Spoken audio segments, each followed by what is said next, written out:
Taipei is not that big, but still, different county will have their different advantage to share with others. And maybe for some school located in the so-called offshore islands, for example, Jinmen or Penghu, they definitely need help or assistance from those city with higher priority, for example, Taipei City or Kaohsiung City.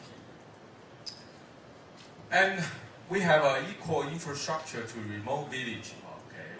And we try to subsidize, Ministry of Education try to subsidize telecommunication fee for infrastructure connection, and encourage and subsidize ICT professional volunteer from university and industry to assist school in remote village.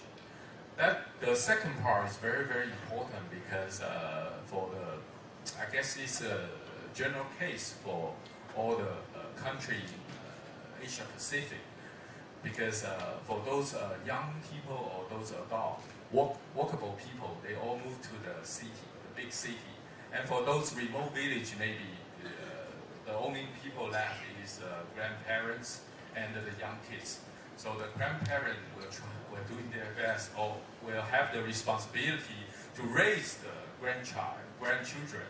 Therefore, it's the time for government to extend their help to this kind of situation, to help those grandparents to how to raise their kids or how to teach their kids or how to improve their learning in those remote areas. And provide ICT incorporate teaching skill training programs so that our technician or teacher can learn from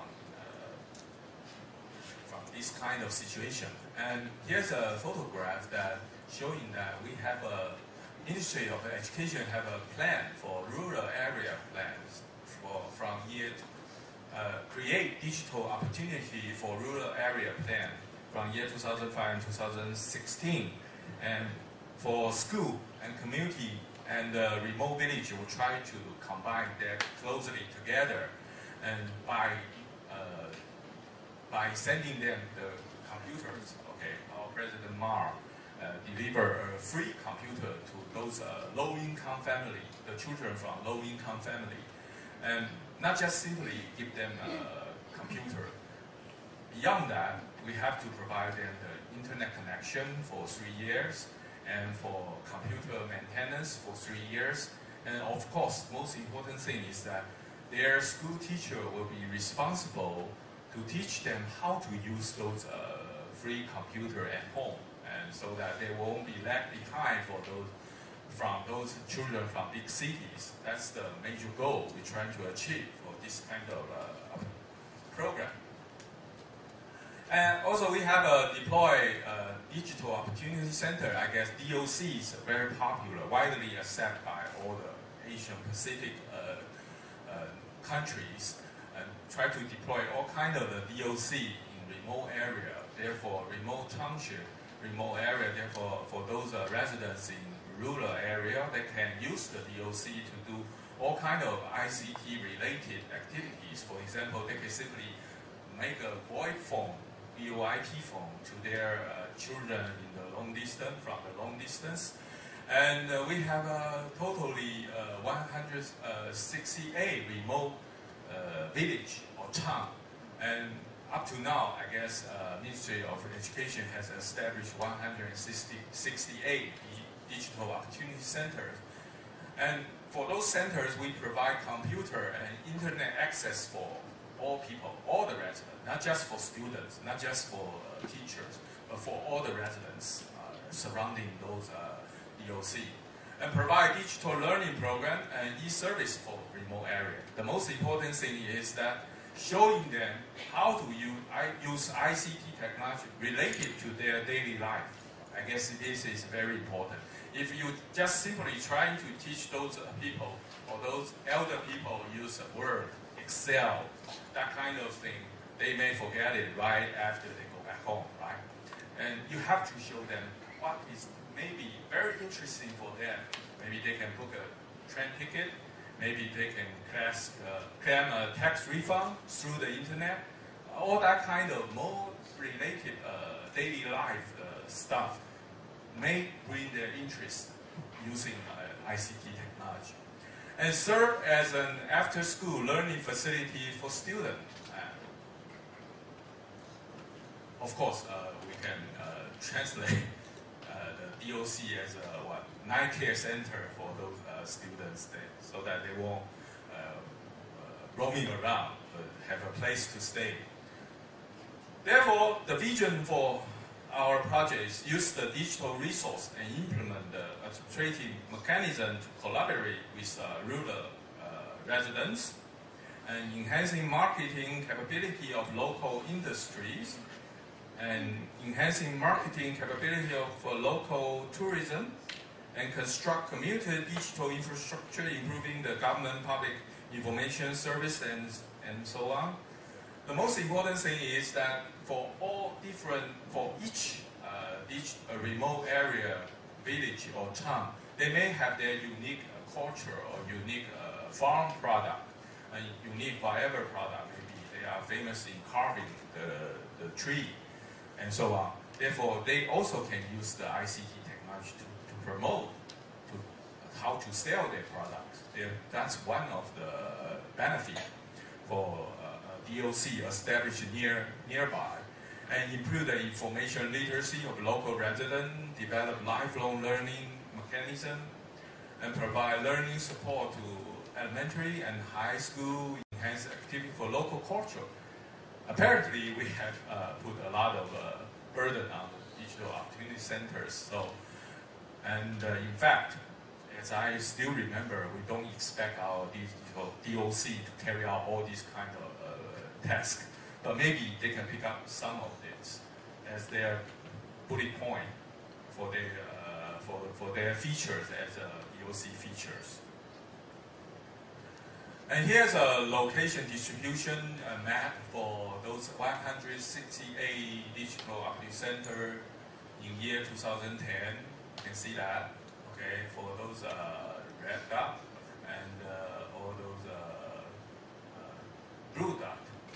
And we have 168 remote town or village, but unfortunately those 168 DOC are not equally distributed in those 168 villages. And at the beginning we are trying very hard. We were thinking very hard to build a DOC in each remote village. However, a DOC is just like deliver a baby, right? Once you deliver a baby, you have to take care of him and try to raise him, try to teach him. So all that kind of cost may increase our investment, and therefore, in the long run, we have to stop at the number of 168, which we cannot cover every remote areas. And the objective of DOC, as I just mentioned, provide citizens with both ICT capability and spirit of humanism, and construct a people-centered internet learning environment. That's very important for nowadays. People-centered or user-centric is what slogan.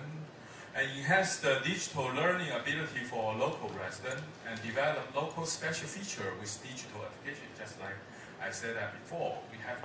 At each DOC has to pick up some special features for their own DOC. They may not be able to cover every aspect, but however, they still can select some of the feature as their advantage or their specialties. So they can pick up from digital marketing, digital education, or cultural archiving and caring for society, and so on. And supporting system for DOC are coming from every direction. Okay, so for example, from private foundation, Chonghua Telecom has provided a lot of supporting on this aspect, and from schools, of course, that's the benefit for running this project from Ministry of Education, and all those retired teachers and local workers and college volunteers and from industries, all these kind of resources have been devoted to carry out the DOC project. And there's the strategic plan for DOC is to schools of DOC. I have to remind you that DOC are not necessarily located in school. And up to now, only around 50% are located in schools, in elementary school or junior high school. Another 50% are located in the local county government or local village government, and maybe some culture center. So we build and operate. Hopefully, in the long run, after 3 years supporting, the whole DOC can be transferred to the local community or to the local government. Okay? Because after 3 years, Ministry of Education will be thinking of transfer those investment or those attention to another remote areas. And okay, here are those services to the elementary and secondary school and DOC in remote area from those volunteer groups. Online tutoring for after-school students to improve academic and ICT abilities. Result of 2001-2010, we have 929 youth team join. Each youth team maybe come up with around 20 to 25 or even more young kids organize the team. And over 13,000 young youth serve as ICT volunteers. And there are more than 18,000 remote schools and DOC are served by those volunteer teams. And we have a one laptop per children program. Okay, purchase low-price PC and donate to low-income family, and with school-age children, provide equal ICT opportunity for students from those low-income family to improve the ICT literacy and living quality of students and their families. And there are more than 12,000 PC have been distributed in year 2010. And you can see from this diagram or from this slide that we have to evaluate and tracing the result of the donating of those free PC, because for those low-income families, they may happen all kinds of incidents. Okay. For example, their parents may bring the computer to the pawn shop. Okay. And therefore, a very close tracing program is very important.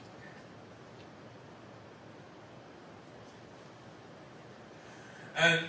And here are doing much with little through digital topic centers as some sort of DM showing that children are concentrate using those equipment in our digital opportunity center. And this project is so-called online tutoring. It's a one-to-one or one-to-many for our college boy located in their university computer room.